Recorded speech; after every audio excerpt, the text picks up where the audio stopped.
was a really good college game. A lot of excitement. It's kind of the way you want it. Back and forth. And a lot of big plays for both teams. Mistakes for both teams. Things that we wish we could have back. I'm sure there's things they wish they could have back. But two good teams competing against each other like a heavyweight prize fight, trading blows. But I mentioned in the locker room how proud I was of our coaches, their plans that they had going into the game, and then the adjustments they made through the game. And our players' willingness to ride the wave, ups and downs, and just continue to go out and compete, play the next play. Most of the game, I watch faces and monitor body language and things. So if I feel like somebody's going south, I've got to go over and pick them up. Or if they're too enthusiastic and a little bit out of control, I've got to go over and calm them down. And one thing was interesting today in this game, I didn't really have to do much of either. The excitement that was generated at times by our team was timely, and we didn't have anybody that really got down on themselves.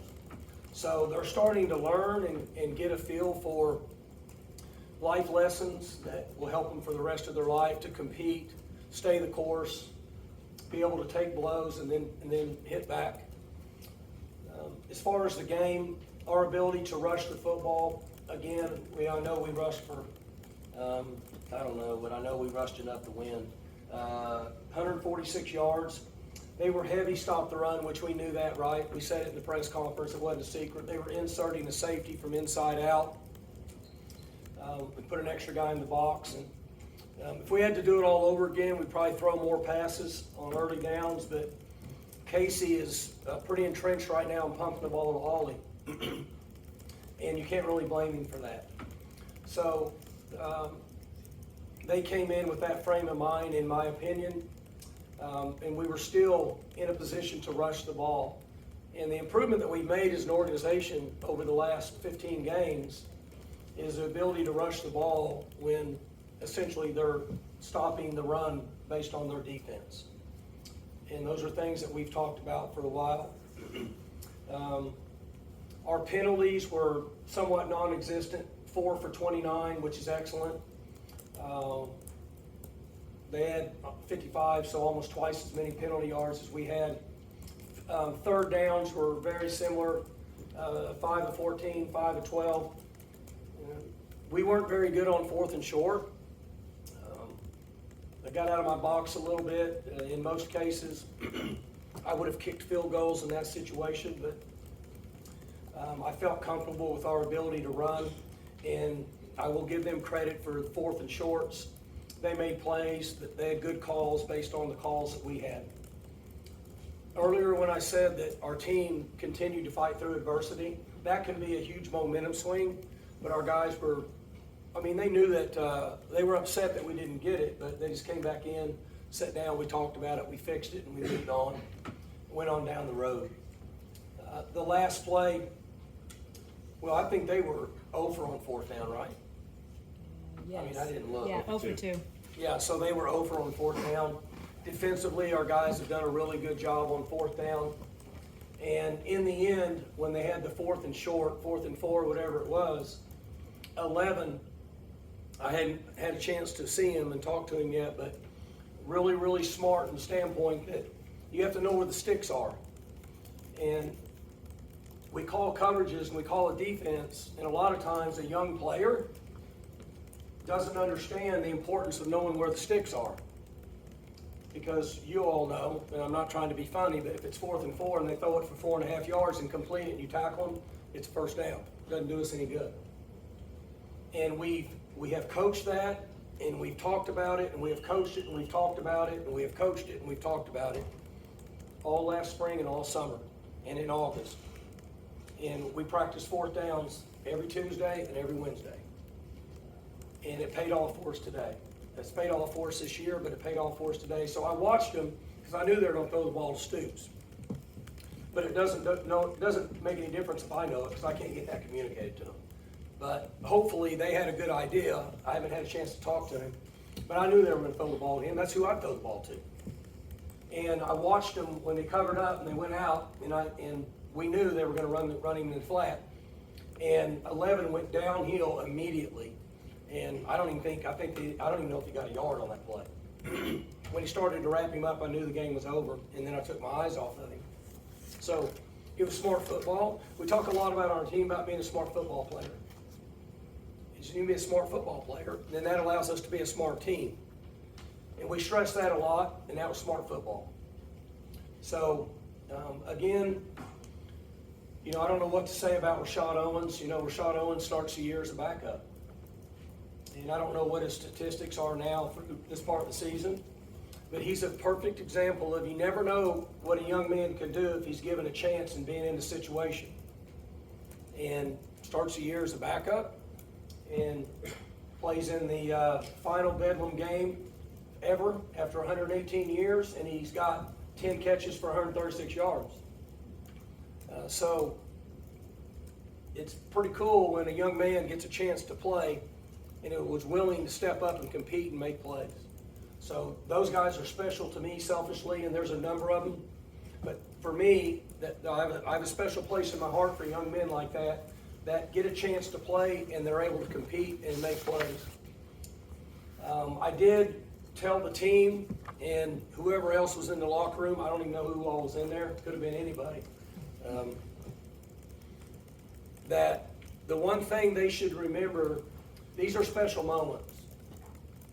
And the one thing that they can take with them for the rest of their life is the thrill that they gave the fans out here in this game. There's been a lot of years and a lot of history and a lot of tradition with Bedlam. And our crowd is more engaged with our team than any of the years I've been here. I think it's about 36. I was gone for 5, so plus 30 years. And our crowd, our fans, and our students are more engaged with our team than ever. So what they did is they gave them a once-in-a-lifetime experience. And I made sure that they knew that they owed them, and here's why. Early in the year, we weren't coaching very well. And I told you guys that. After the third game of the year, our coaching was awful. And so we didn't play very well. And I told the coaches their coaching was awful, and my coaching was awful, because I watched it happen. And we didn't play well. And then we practiced for 2 weeks and played a little better on the road, and then we came home and they filled this place up. And then we played another good team and they filled this place up, and they were going bonkers. When they didn't have to, because we didn't coach very well early in the year. And I wanted them to know that that was a big win for the people out there for a lot of years, and for the last game for them to win Bedlam and give them a chance of a lifetime. So overall for everybody, obviously it's a great win. It was a heck of a college football game, and I couldn't be more proud of the organization, the administration, the players, the fans, and everybody that's contributed to what we were able to get accomplished. Now, the real challenge will be rallying the troops tomorrow and getting ready to play another game. So in college football and pro football and high school football, it doesn't make a difference. We're on a pass-fail. After Saturday, we either get a pass or we get a fail. There's no in between. We end the game with more points than the other team, we get a pass. If the game's over and they have more points, we get a fail. Either way, when we come back Sunday, we have to discard it and we have to go to work. So the challenge for us now will be to stay healthy throughout the night, because I'm sure this place is going to be going crazy, and I told them that. Please be careful. And then come back and tomorrow enjoy it, but then when we go to work for the next game, we got to go to work for the next game. So we don't leave ourselves vulnerable. The only way that we can continue to play at a high level is to practice the way we've practiced, which has been extremely hard and fully committed every day in practice. And if we get sidetracked and we don't compete and practice every day and start thinking that we're better than we really are, because we're a good football team, we're not a great football team, but we're a good football team. We can't waste a day. So from that standpoint, because I know somebody's going to ask that question, I saved you the energy. The standpoint will be to regroup and get focused and move forward, good preparation to play the next game. Mike, did you allow yourself to savor this a little bit in the post-game? Sure. The immediate, sure. I did better than I've done in the past. I actually walked off with, and then walked back over to thank the students and tried to enjoy some of it instead of just taking off and running off the field. I wanted to be able to see the Oklahoma State people enjoy it. I want the players to enjoy it, and so I wanted to see a little bit of it. And then it got a little, I'm a little bit claustrophobic when it comes to that stuff. And everybody's excited, so then, well, you saw me, I went in the tunnel and was able to get in the tunnel and kind of stand there and congratulate them as they came in. And I want them to be able to enjoy this. This is a game where guys have to play and disregard their body to injury. And so that when they get rewarded like this, they need to be able to enjoy that time, and I did it the same. I did the same thing. I enjoyed it. Will you miss this game, and do you think there will be a day in the future where you go, I've got to fight for this game and try to schedule it, or? During the regular season? Yeah. Yeah, it won't happen. I'm just giving you my opinion. We'll end up playing Oklahoma in bowl games. So the SEC and the Big 12 have ties in bowl games, and they don't have locked in teams playing each other based on where you finished. So I'm going to guess probably not so far down the road, bowl games are going to negotiate around and want us to play them in a bowl game somewhere because it's going to be sold out and it'll revenue, it'll be a big deal. That would be my guess. But I could sit up here and tell you and make up a story, but they're going to end up playing in the conference they're going in. Are they playing 8 or 9 games now? 8. 8. Eventually, because of the 12-team playoff, they're going to have pressure to go to 9. And when they do, they'll have 9. They have Power 5 scheduled for X number of years. Will they want to schedule what I would say would be an 11th game against another Power 5 and then go through a conference schedule? Maybe they do. But for Oklahoma State, we play 9 games. And then we have a Power 5 schedule beyond that. And then this year we learned sometimes we play teams that aren't Power 5s. If we don't coach well, they come in and get your butt whipped. And to take on another load during the season when we're trying to compete and get in a 12-team playoff at some time, what year does that start? Next year? Right, so see, I timed it up perfect. To think that you're going to go and schedule another game like that and then go through a grueling conference schedule to put yourself in a position is a poor business decision. It's a poor investment. It's not smart. Now, somebody else might feel differently than me, but I'm just telling you the way it is. And if somebody tells you different, don't buy it.